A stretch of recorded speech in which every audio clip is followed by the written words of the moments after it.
দীর্ঘদিন ধরেই আলোচনার কেন্দ্রে ছিলেন কিউবা মিচেল।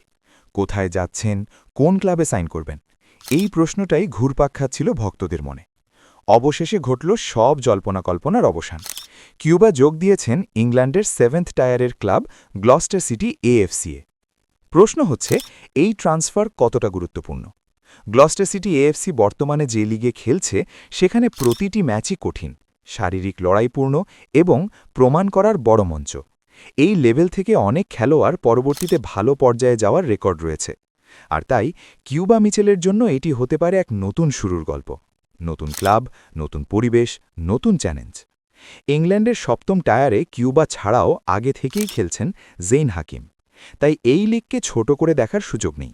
সবচেয়ে বড় বিষয় হল, এই মুহূর্তে 61 পয়েন্ট নিয়ে পয়েন্ট টেবিলের 2 নম্বরে আছে গ্লস্টার সিটি এএফসি। এবং যদি সিজনের শেষে তারা শীর্ষ 5-এর মধ্যে থাকতে পারে, তবে দলটি 6ষ্ঠ টায়ারে উন্নীত হবে। কিউবা কি এই সুযোগকে কাজে লাগিয়ে নিজের ক্যারিয়ারকে আরও এক ধাপ এগিয়ে নিতে পারবেন, নাকি এটি শুধু একটি ট্রানজিশনাল ধাপ? সেটা হয়তো সময় বলে দিবে। প্রিয় দর্শক, কিউবার এই দলবদ্ধ আপনার কেমন লেগেছে জানাতে পারেন আমাদের কমেন্ট বক্সে।